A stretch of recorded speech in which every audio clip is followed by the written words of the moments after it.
What's up, guys? It's Analyst, and we're back again for the final week of the fantasy football season. Um, it's been a crazy season. We'll talk about our playoffs and what we're looking like right now. But first, Luke, how you doing? I know we missed last week with Christmas and things like that. It's gonna happen. But how you feeling? How you feeling going up to this week? Pretty good. I'm in a few finals here. Looking forward to it. I don't think I'm favored in a single one of them, but hoping Nice, for the best. nice underdog here. And speaking about underdog, look at that transition. Use code analyst on Underdog, and they're going to match your first deposit up to $100. We posted our Titans and Cowboys players last night for the props. I think I hit on 4 out of the 5 Titans ones. Not so much the Cowboys ones. I think we're expecting a lot more from the Cowboys last night. But regardless, worked out pretty well. I had a couple people messaging me saying they want some money with some of my picks, so that's great. But yeah, you guys still have time to take advantage. And what's great is when the fantasy football season's over, you can still play underdog because it's a weekly thing. So definitely take advantage of that. All right. So first, we want to talk about fantasy playoffs. How are we doing? Last time you guys saw us, I got into 8 playoffs out of 11 leagues that I'm in. That number changed to 6 semifinals, and that number changed to 2 championships. A lot of my teams just totally didn't want to do anything. So yeah, but 2 championships, not upset about that. Obviously, 11 leagues, you want to go for more, but we're all about transparency here. Luke, what are you looking like? Yeah, so out of 7 leagues, I made 5 playoffs, went down to 4 semifinals, and now I'm in 3 finals. I got eliminated from our league by you. That was Oh my yeah, that's one loss right. last week. That's right. uh, I had the game of the Crazy league. century. That I Woo! think that was the highest scoring performance I've ever seen. I know the scoring's a little inflated, but still, 400 points is a bit crazy. Yeah, and we say 400, and this is a crazy league where you're starting 2 quarterbacks, you're starting 2 running backs, 3 wide receivers, a tight end, 2 flex, and this is where it gets crazy. A defensive Entire tackle, a defense. defensive end, 2 linebackers, 2 corners, 1 safety, and a defense slash special teams, and a Yep. kicker. And all the scoring is inflated as far as like you get points for rush attempts, targets, things like that. So, but 400 over 400 points is still the highest we've ever seen in that league. So, Marcus Jones getting me 50 points as my corner definitely helped. Having Patrick Mahomes and some of those other guys also did help. But yeah, so that's one of the leagues I'm going to the championship with. It's looking okay. I don't, it's a very much toss up for me in that one. The other guy had Dalton Schultz, who we'll talk about how he did last night in a minute. So kind of scary to start. But in another league, I had Dak and CD, and Dak at halftime had 1 point, and he ended up with 14. So and CD has about over 20. So not worst case scenario after Thursday's game. What about you? How are your championships look? You said you weren't favored in any of them. Definitely not. The league that we've been joking about for weeks now that I accidentally drafted DJ Moore over Saquon Barkley. Here I am in the finals with Jerick McKinnon, Cam Akers, and Christian Watson leading the way. Nice. Christian Watson is not looking great for this week. I'm hoping he gets in there because I really would prefer to not throw DJ Moore in my lineup, although that would be a pretty big full circle moment. It really would be. And I'm definitely hoping on Christian Watson in the league that we played against each other in too. So we're both hoping for Christian Watson. We're both helping each other out here. But yeah, so this Thursday night game, I mean, what the heck is wrong with Dallas? Or what the heck is wrong with Dak? Is it a problem with the receivers? Is it Dak? Is it Tony Pollard not being there really affecting him that much? I don't know what's going on with Dallas right now, but didn't they go into overtime with the Texans, or they were close to going to overtime with the They were Texans? close. Yeah. But it's and then they beat the Eagles last week. Like I don't know what's going on with this Dallas team. What are your thoughts on some of the stuff that happened in this game? Yeah. Just obviously, we don't really care about the fantasy implications anymore with Dallas being done That's from a right. fantasy perspective now. But I mean, Dallas looks like they're going to be the 5 seed now, and I mean pretty much lines them up to play Tom Brady and the Bucs if they can win the division, which is that a game that I'm sure Dallas wins? No. If I'm Dallas, I'd probably be a little bit scared there, especially going to Tampa to do it. So yeah, I don't know. I mean, it feels like we feel this way about the Cowboys every year, where they put together a nice regular season, but there's always some doubt once we hit the playoffs, and it doesn't feel any different this year. I don't really think I can see this team making a Super Bowl run. Yeah, anything's possible. I mean, you're in the championship with, like, as you said, Cam Akers, Jerick McKinnon. So anything's possible in this league. But yeah, didn't look good for Dallas. Definitely want more out of that offense. Defense played great. They got a really strong defense. As long as they got Michael Parsons on the field, you don't really have too much to worry about. But for the Tennessee side, I mean, look how quickly this team fell apart.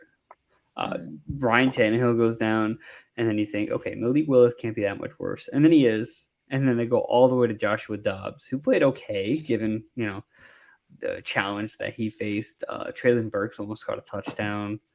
It was right in his fingertips by his knee. Not the ideal spot to place the ball, but overall, no Derrick Henry. You're not going to do what you want to do with this offense with Joshua Dobbs. And it looks like the Titans season is over. What do they do this offseason? A lot of stuff that we can kind of talk about in the future. But any final thoughts on the Titans before we move on to some of these games? Yeah, I mean, they benched their whole team this week to prepare for next week's, win in your in game with Jacksonville, which I don't really think they can win at this point. I do find it interesting that Malik Willis has been pretty terrible. They lost to the Texans the week before this one, and they still felt the need to bench him to keep him healthy for week 18, which is, if anything, I think I would have played him and just gotten him another game of experience. Did they say they're going to start him next week? They didn't, but I don't think he was benched for an injury, and I don't really see them starting Joshua Dobbs. I can't see that happening. That's going to be interesting to see, because I think for the Titans, it's like, look, either he's your guy or not, and he can be your guy by playing in this matchup and beating the Jaguars, right? If he's able to do that, he could be your guy, and if he can't, then he's not. So I think at this point, you just let him play. I think he should have been in there this week. You could have, none of this conservative game plan where he's throwing the ball 10 times and you're running it 50 times, because the game doesn't matter. Just let him play a real game and see what happens. Just give him some practice. I don't know how I feel about heading into week 18 against a really hot Jacksonville team. Cold. Hot and cold at the same time. Reminds me of the New England Patriots going against the Miami Dolphins. This team is stopped dead, and I'm a Patriots fan, and I'm upset. I mean, you have a Ramondre Stevenson fumble, you have a Jacoby Myers, whatever the hell that was 2 weeks ago. 2 games that easily could have been won. Imagine if they beat the Raiders, and then last week they beat the Bengals. We'd be talking like, damn, Patriots, they got something going here. Like, they're going to be a wild card team. They're a team to look out for, but now we're sitting here and we're saying, all right, can the Patriots beat Teddy Bridgewater and the Miami Dolphins? Probably not. Like, it's gotten bad. But for fantasy, it's also gotten bad for Ramondre Stevenson, who played over 90% of the offensive snaps and failed to get like 5 points even. Kind of wild considering, the fumble obviously didn't help. But can you trust him this week? I'm going to say yes. Like, if you have Stevenson, like I'm starting. He's given you a lot of other good games. But I think he's the only Patriot at this point that I trust, because I had Jacoby Myers as one of my sits last week. And of course, he catches a touchdown. And by the way, if you saw that touchdown, it like popped off of Aguilar. It was Aguilar or Parker. It like popped off of his hands in double coverage. Myers happened to be in the right place at the right time, just walked 2 feet into the end zone. So not exactly intended for him either, but besides the point. Anybody else that you're looking at on the Patriots side of this game? No. And while, again, I'm also looking to start Ramondre Stevenson, I do think it's a bit interesting here. I mean, you said last week playing all those snaps and not doing anything with it. His coach is also Bill Belichick. And, I could see a world where he punishes him in this game by taking away some of those snaps for that last second fumble last week. So I'm just a little bit of a question mark, which we really haven't seen around him this year. And it's funny because I don't think that's going to be the case with Stevenson. And if you look at Bill Belichick's history, obviously, like, if guys fumble, they're in the doghouse, like, they're out. But with Stevenson's case, it was a play that went on longer than it should have. That play should have been called dead before he fumbled. One. And then two, Belichick even said after the game that fumble, Ramondre did all he could. It's not really on him. Obviously, we need better ball security, but, like, the play should have been called dead. It wasn't on him. So Belichick kind of defended Ramondre, and that's rare. That's rare for Belichick to do that. He's been talking up Ramondre for quite some time right now. He's a guy that Belichick's gonna, Jacoby Myers, he's pretty good. He's all right. This guy's all right. Talks about Ramondre, he lights up. Yeah. So I don't think Stevenson's gonna be the doghouse. I think if anything, they're gonna want to get his confidence back. We might see a heavy Stevenson workload in this game. He's their best player on offense by far. So I don't know. We'll see. We'll have to see. But for this Miami team, obviously Tua suffered another concussion in the early stages of that game and then continued to play the rest of the entire game. I don't know who the concussion person is for the NFL, but not if they already weren't fired going to the season, they're definitely going to be fired going to this one. Pretty brutal. 3 concussions in one season. I don't see him playing another game, even if this team goes to the playoffs. Yeah, I could definitely see him sitting out. He should, at least. I mean, it just, at this point, you're fighting for your life. You're fighting for your career. Like, it's not worth going back onto that field. So we'll see. But what does this mean for the rest of this team? The running backs have really fallen off. Raheem Mostert and Jeff Wilson. Seemed like both of these guys could have been, like, startable each and every week. But then the Miami Dolphins as a whole team just kind of fell apart. Wide receiver wise, obviously you're starting Tyreek Hill. And someone messaged me like, hey, should I sit Jalen Waddle? But it really depends on their options. I think Tyreek Hill is safe, but Jalen Waddle it turns into more of a boomer bust when you have a guy like Teddy Bridgewater. So I'd be cautiously optimistic around Jalen Waddle. Mm-hmm. Yeah. In the Teddy's 2 games that, he's actually played in a significant amount of snaps in, Tyreek has been his go-to. I know Jalen Waddle had a lot of targets in one of them and not so many in another. So as you said, pretty boomer bust, but Tyreek Hill owners, me included, I feel pretty safe. I think you should as well. And just touching on the running backs, you said they've both fallen off. We don't know which one is going to play, and this is a pretty rough matchup. So I'm not really fond of either of them this week. Yeah, I feel that. And let's look at this matchup here. We got Atlanta Falcons and Desmond Ridder going against the Arizona Cardinals and Colt McCoy. So this should not be a primetime game by any means. But for the Falcons side, Tyler Algier over the last 2 weeks has been leading the charge for this team. And I think this is a very startable matchup for him against the Arizona Cardinals. I have one of my 2 championship teams. I am starting Tyler Algier. And I even considered starting Drake London as well as my 2 flexes, Drake London and Tyler Algier. I think both these guys are very playable. Arizona's defense, especially the secondary, is not it this year. They have way too many injuries. And Budda Baker also just got placed on injured reserve. So definitely a defense that Drake London can take advantage of. He's been getting consistent targets ever since coming back from that bye with Desmond Ridder at quarterback. So I think both these guys are startable. Mm-hmm. Yeah, pretty much the same. Tyler Algier's sort of taken over as Desmond Ridder came in. They're running the ball more, and they're running it more to him as opposed to Cordero Patterson, which I think is pretty interesting. And I mean, say what you want about Desmond Ridder. He's been pretty bad, but he is feeding Drake London and keeping him relevant. So that's something for fantasy owners. And this is a really good matchup as well. So I'm looking forward. I don't have Drake London in any leagues, but if I did, I'd look forward to throwing him in my lineup. Yeah, and I think what's interesting too is that, like, this is a team that might take a quarterback next year, especially very early in the draft. So it's going to be interesting to see what Desmond Ridder does with his opportunities as we lead up to that. On the flip side here, Arizona, another team that's just decimated with injuries at this point.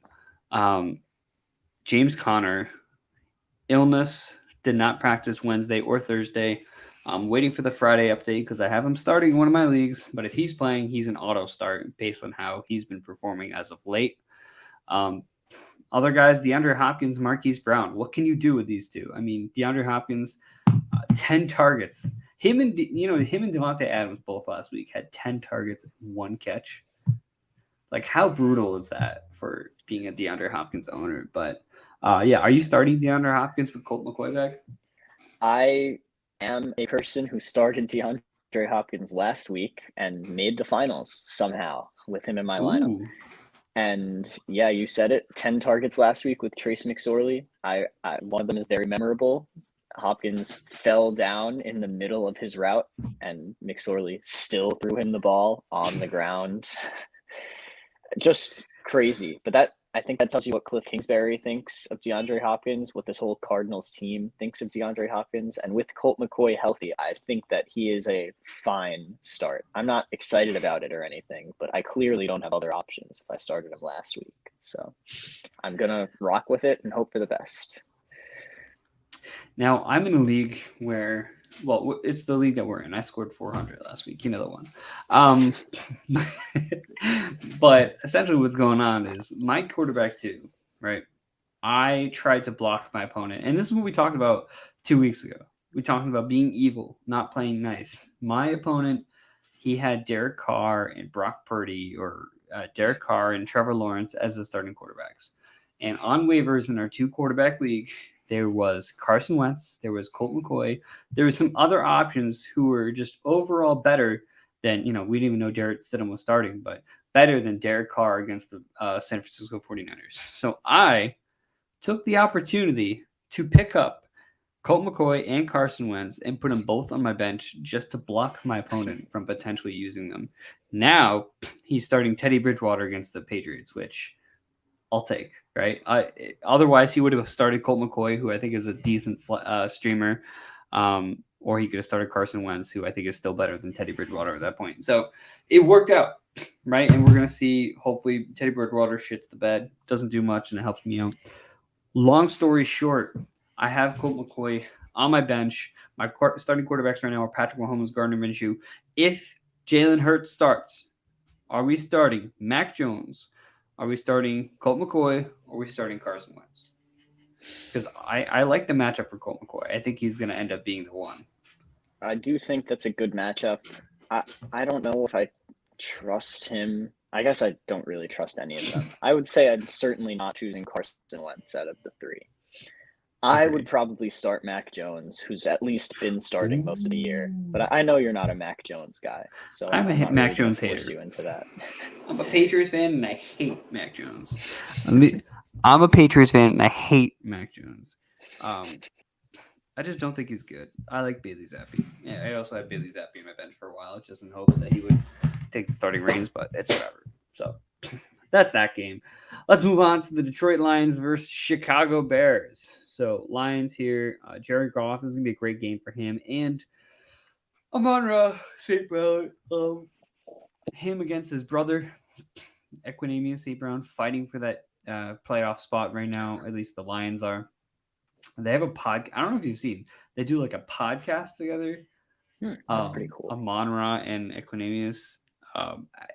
It's not poorly. I mean, it's not well done, but it's still interesting to see them bickering back and forth about their upcoming matchup. Equanimeous is like, "This is all I want to do. I just want to stop you from going to the playoffs." I thought he'd be like, whatever happens, but no, they're very against each other in this game. So it's going to be eventful. I think Amon-Ra is going to have a big game here. DeAndre Swift played over 50% of the snaps last week. Didn't do much with it.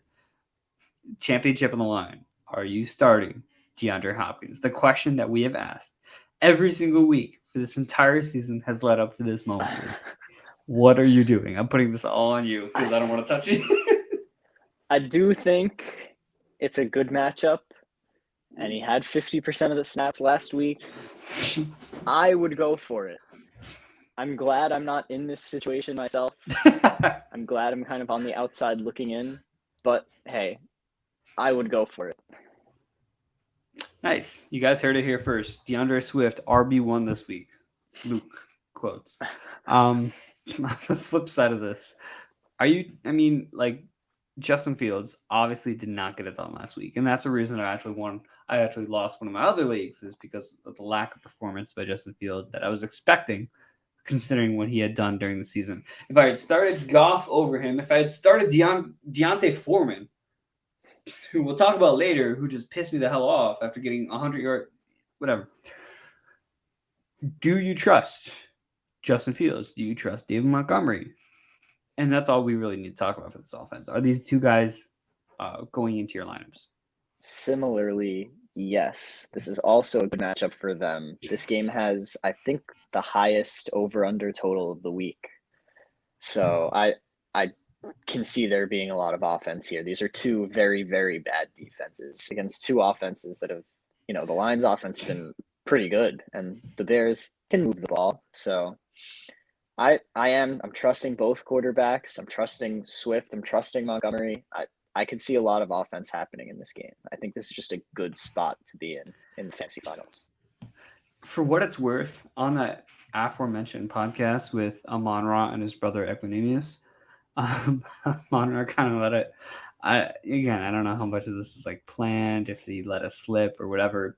But Amon-Ra said to his brother, he's like, "We know how to beat you guys. It's easy. All we have to do is just keep running up the middle."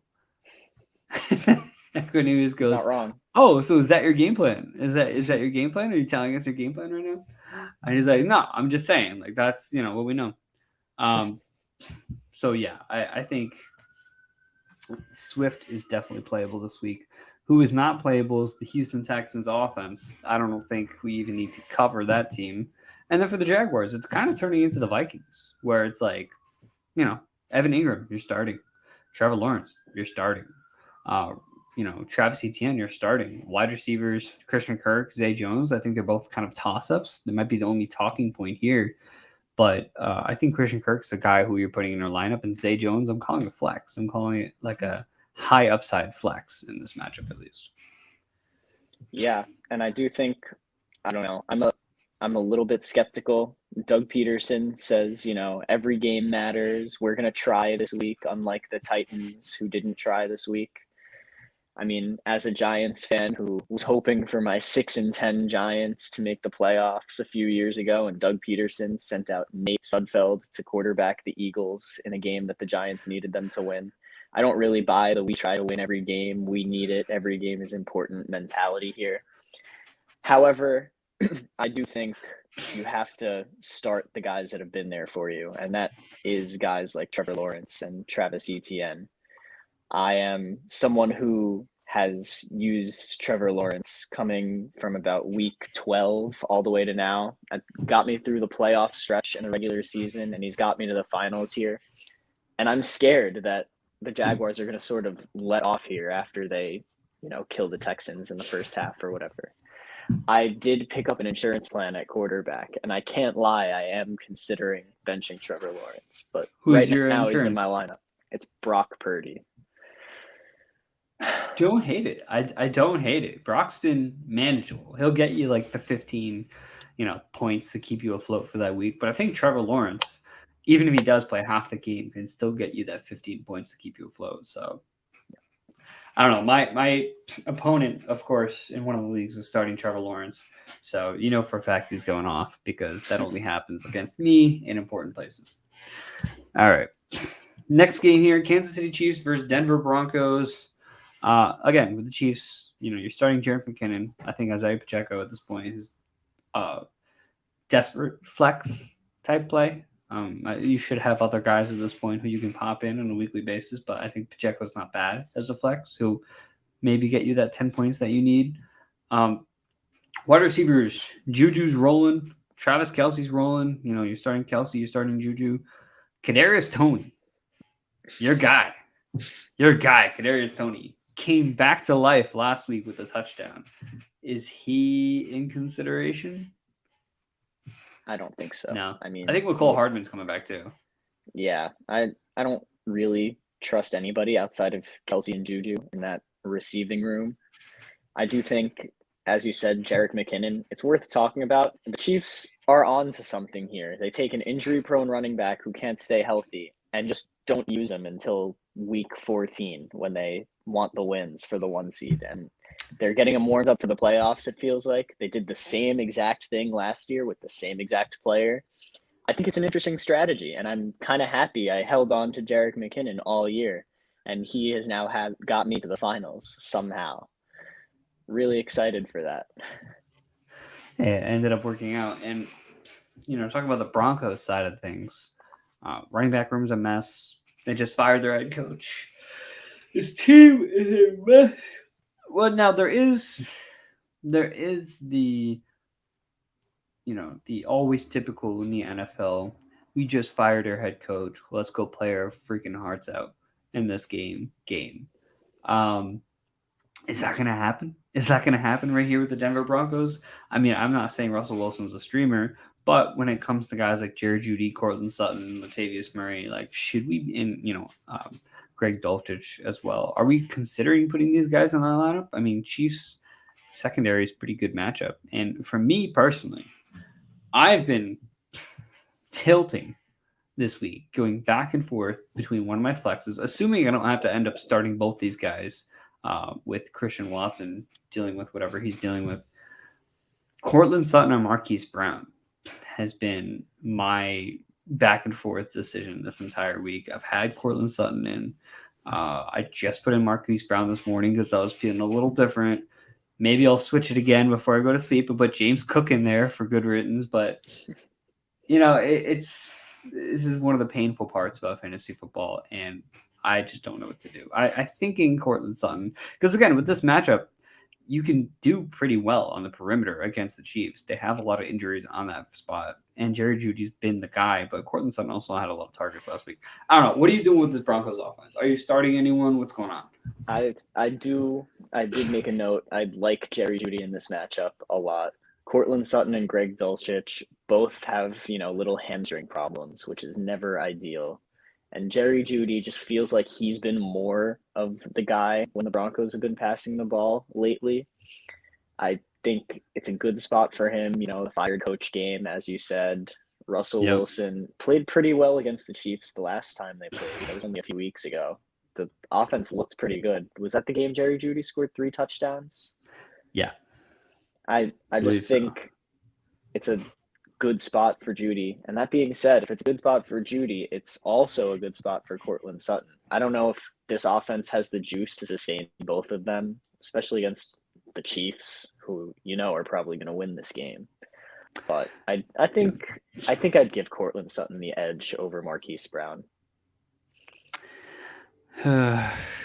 It's decisions like this that haunt me every single night. And, like I said, A.J. Brown, I have him in right now. He's limited. Christian, so he'll probably play. Christian Watson, we don't know what's going to happen with him. Austin Eckler is going to play. James Conner, we're still waiting for that Friday update. I have a feeling I'm going to have to end up starting both these guys. Did Kenneth Walker even practice at this point? Oh, he was limited. Nice. One bullet dodge. But besides the point, all right. Moving on, New York Giants versus Indianapolis Colts. Why don't you take this one, Mr. Giants? Yeah, this is the most optimistic I've felt about the Giants in a while, actually. Wow. They kind of lost it about halfway through the season, and I'm starting to feel like it's the beginning of the season again. They beat Washington. I know there was all that ref stuff at the end of the game, but the Giants, I think, were pretty clearly the better team in that game. And then last week, they played, in my opinion, what was probably their best game of the season in a loss against Minnesota. They lose on a 61-yard field goal. Whatever. Minnesota's a good team. But the Giants' offense was rolling last week. Daniel Jones with almost 350 passing yards. He had Isaiah Hodgins, Darius Slayton, Richie James, and Saquon Barkley, all fantasy relevant.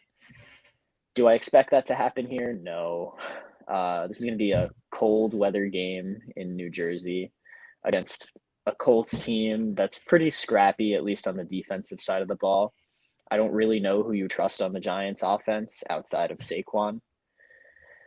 That's really where I'm at here with it's pretty much Daniel Jones and Saquon from a fantasy perspective, but from at least, like a real world perspective, I think the Giants are going to win this game, and they punch their ticket to the postseason if they do, which I don't know if anybody saw that one coming before the season started. I don't think anybody saw anything close to that coming prior to the season. So, yeah, definitely big for the Giants. The guy I'm going up against is actually starting Isaiah Hodgins. So, based on how he played last week, I think that's not a bad move, but we'll see. He confidently inserts Isaiah Hodgins into his lineup, and I'm sitting here stressing about Cortland Sutton or Marquise Brown. Two different people. But for the Colts side of the ball, Zach Moss, I mean, I don't know. He's clearly the RB1 for the Colts, but it's just not someone that I'm willing to put into my lineups. I think he'll probably have like 18 carries for like 65 yards. If he gets lucky, he might get a touchdown, but I think that's really going to be Zach Moss kind of summed up here for the Colts. For the rest of the team, Michael Pittman, yeah, I don't know. Nick Foles is just bad, and they're still starting him. They're just saying, fuck it at this point. Like, let's just get a better draft pick. Like, there's no way that's not the discussion of like, all right, let's get a better draft pick. Like, let's keep Nick Foles in there. If they really want to go hard for the draft pick, you can put Sam Ellinger in there, but besides the point. Anyone else from this team even worth talking about? I do think Zach Moss is a desperate start. Maybe. Okay. But I think this is not a bad matchup. The Giants have shown to be not great against the run this season, and their defensive line is finally starting to get healthy and getting a good pass rush going. But even that game against Washington, where their pass rush took over and won them that game, Brian Robinson had a really impressive performance. So I don't think Zach Moss in your lineup is the end of the world, but I do hope you have better options. And let's move on to this game here. Philadelphia Eagles versus New Orleans Saints. We still don't know if it's going to be Gardner Minshew or Jalen Hurts. I did just see a report that Gardner Minshew took most of the snaps this week, so I would presume that it's going to be Minshew in this game.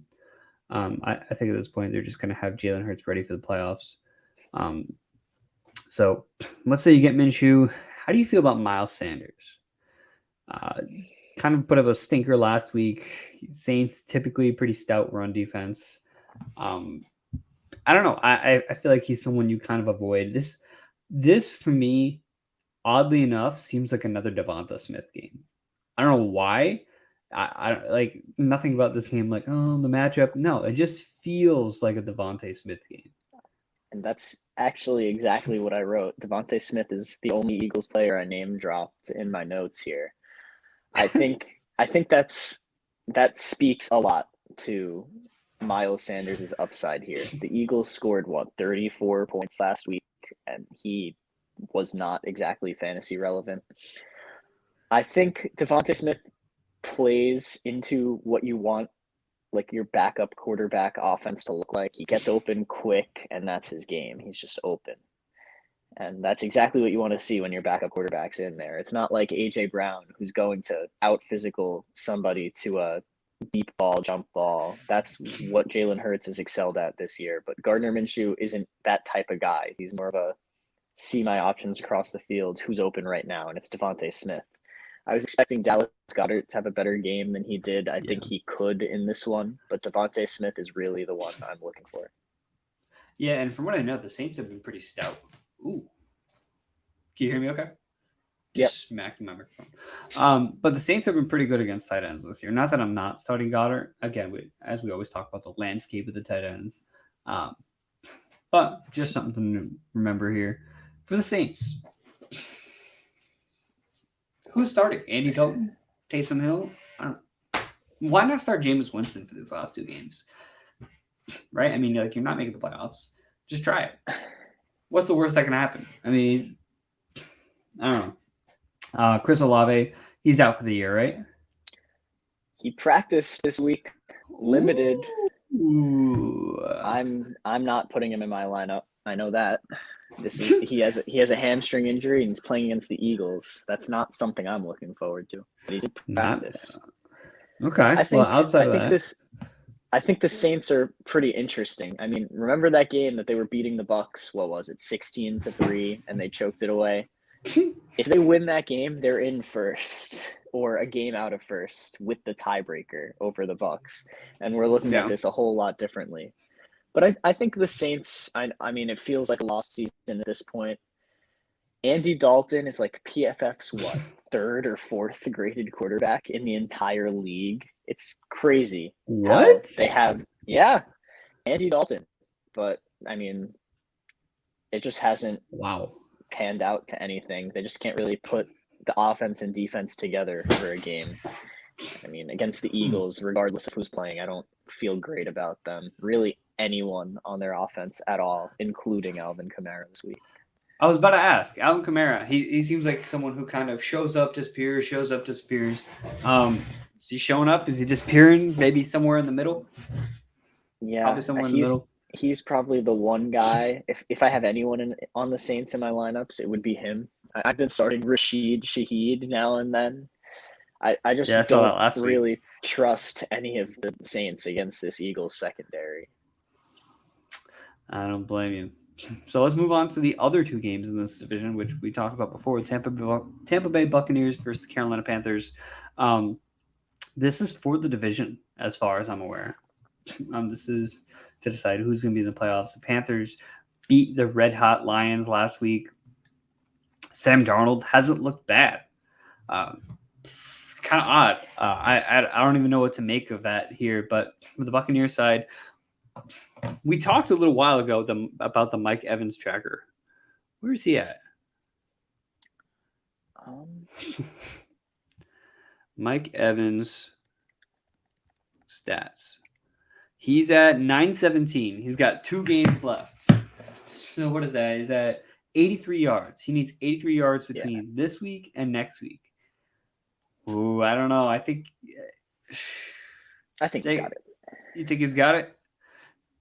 Maybe he gets that just this game against the Panthers. Obviously, Panthers defense not all that great. J.C. Horn. Well, I mean, they've been okay, but J.C. Horn out for the season. Definitely a huge blow to this defense. He's been playing fantastic. They still have a strong defensive line, but I think that makes this defense a lot more vulnerable. So Chris Godwin, Mike Evans, definitely startable in this game. Leonard Fournette, Rashad White, both your typical, they'll get you 10-plus points in this matchup. For the Panthers side, you mentioned you don't want to start DJ Moore this week. What about Deontay Foreman, who disappeared and then had 100 yards last week? Yeah, I don't really know what to think about the Panthers backfield. It's sort of similar to the Dolphins at this point, where they have 2 guys who are getting involved. And it's not really a case of I don't know which one of them is going to play, because it feels like they're both going to be 50-50, and it feels like they both kind of produce the same amount of points every week as well. But the Bucs on paper are a good run defense, and I'm just a little bit weirded out by the Panthers. It doesn't really feel like they're going to win the division. I can't really explain it better than that.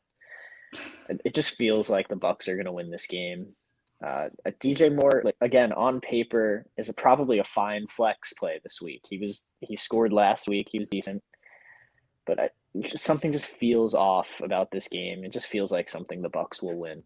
I do think it's worth noting the Bucs were 16-point favorites on the road the last time these teams met, and now they're only 3-point favorites at home. So it's pretty cool how that changed over the course of the season. The Panthers won the last game.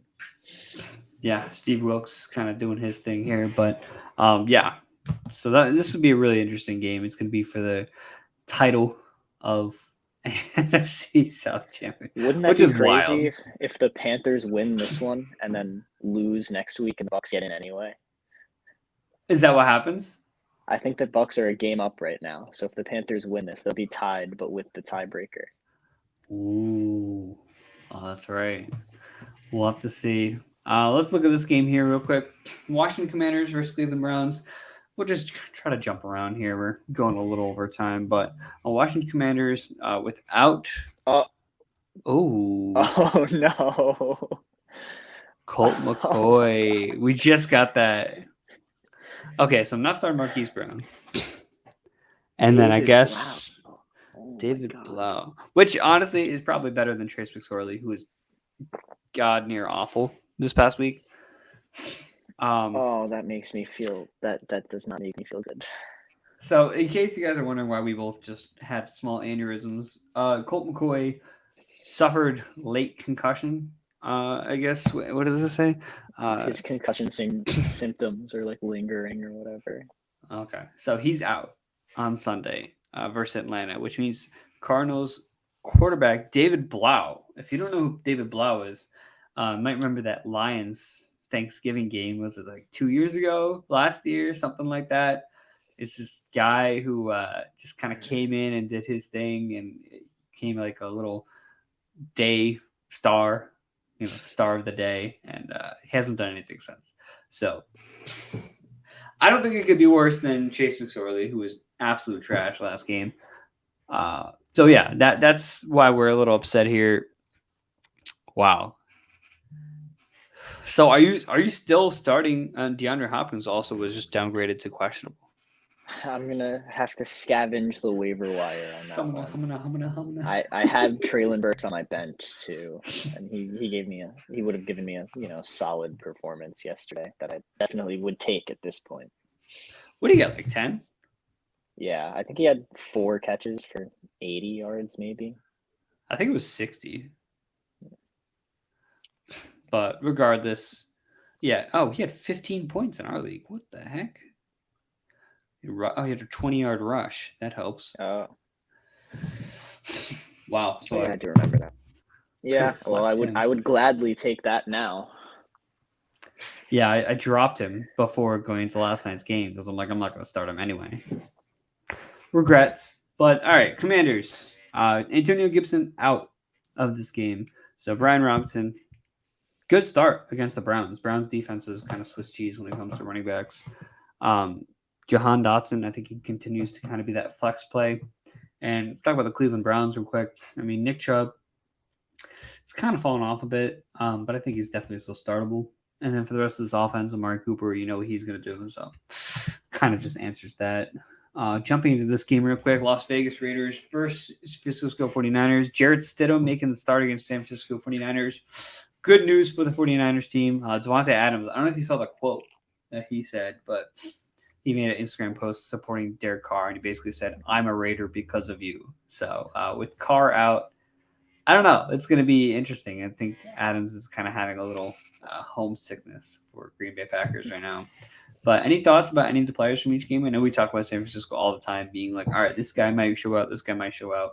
Debo is practicing, but I don't know exactly if he's going to play in this game.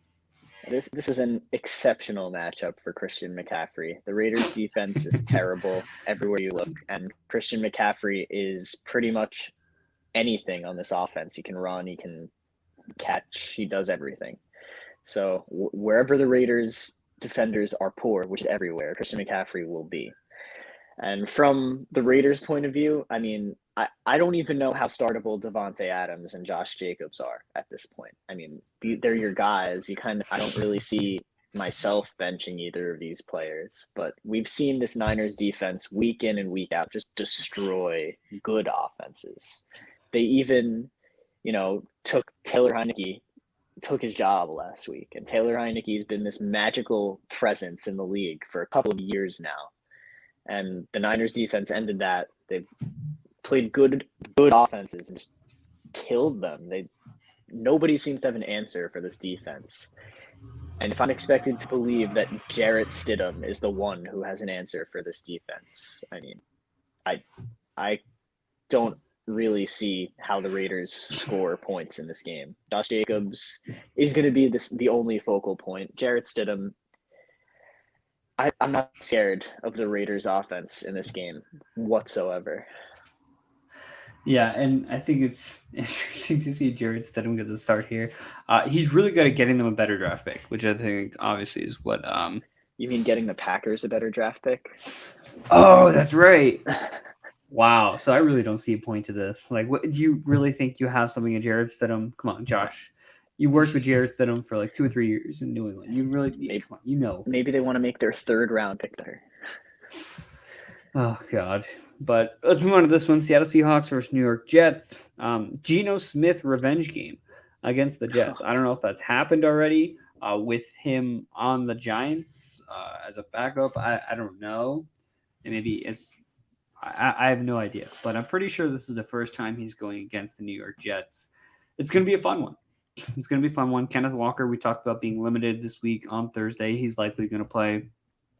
Tyler Lockett also practicing, so him and DK are going to shape up for this game. This is a team fighting for a playoff spot, so they're going to go hard. I think DK is obviously startable. Tyler Lockett startable in this game, even though it's a tough matchup against Sauce for DK, but still very startable. And for the Jets side here, Mike White is back, so we can feel good about starting Garrett Wilson again. Not something that we've been able to do over the last couple of weeks with Zach Wilson. And then on top of that, Zonovan Knight. I think Zonovan Knight makes a comeback in this game. Yeah. I talked about this with one of my friends last night. He was asking me a starter sit question, and he had Zonovan Knight in his lineup, and that kind of inspired me. I was like, yeah, you know what? That's actually not a bad idea. Seahawks run defense hasn't been great. The Jets offense could look to get back into things today or this week. And yeah, I think Zonovan Knight could have a pretty decent performance. Isn't it funny how much would the Jets like to have Geno Smith on their team right now? Oh yeah. I'm sure they're. But Mike White hasn't been too bad. He's not anything special, which is, I think, at the end of the day, what. If Geno has this Seahawks roster fighting for a playoff spot, imagine where he'd have this Jets roster. That's right. Well, next game here, Green Bay Packers versus Minnesota Vikings. We talked about Christian Watson. We have no idea if he's going to shape up, and neither does Mr. LaFleur, who said, we'll see when it comes to Christian Watson's availability. So makes me feel fantastic about that. But if Christian Watson plays, this is obviously a great matchup for him. And even though he's coming off injury, it's hard to imagine not putting him in your lineups, just on the basis of like a big play. And he was labeled day-to-day in the beginning of the week. He didn't practice Wednesday, Thursday. I don't think we saw an official practice report today. If he was limited, then I'd feel a lot better. If he didn't practice, then I'd be a little more worried. But I don't know. I think he's got a good chance to play. I'm kind of shitting my pants as a Christian Watson or bust in the finals. I just DJ Moore has been a headache for me all year, and I really don't want to rely on him right now. I really, really, really would prefer to play Christian Watson and not have to think twice about it. That's been the identity of my team this year, is pick up these random dudes in like throw-ins in trades, waiver wire pickups, last round of the draft, and they carried me to the finals. And it would really pain me to put in known third-round pick DJ Moore into my finals lineup. It's funny. And I told Kyle about this not too long ago. So Kyle's my opponent in the finals. Yes, he is. And he had Chris Olave for a good portion of the year, thanks to me, because I had waiver priority over Kyle. But I have this habit of like going to the new week, I just start sending trade offers to everyone. And because I had pending trade offers, not any that were accepted, but that just were sent, it didn't allow me to pick up any players because that offer, if accepted, would have taken up that spot on my bench. So because of that, I had pending trade offers. I put in a claim for Chris Olave. I wake up, I don't get him. I'm like, what the heck happened? I had this open spot. And then I try to pick up someone else instead. It tells me I can't because of the trade. And I lose it because I would have had Chris Olave. I would have avoided the spot where I'm at now and would have been in the playoffs potentially with the bye week, as you mentioned, because you kind of fell ass backwards into that bye week, and I could have had that. So I just needed to obviously get that off my chest because it was rookie mistake. Rookie mistake. It's always something like that. My team in this league, I always finish 7-7. I always just miss the playoffs, and that's just kind of how it goes. But we've got a joke here because it's our family league. He can't make the playoffs. He can't win the championship. Have you won the championship yet? No, right? So the very first year. Oh yeah, I wasn't in it or the year. Second year. The first or second year. I wasn't I was in, it the in the first championship. Year, so I was in the championship. I was against Anthony, believe it or not, for the championship, and I was winning the entire time.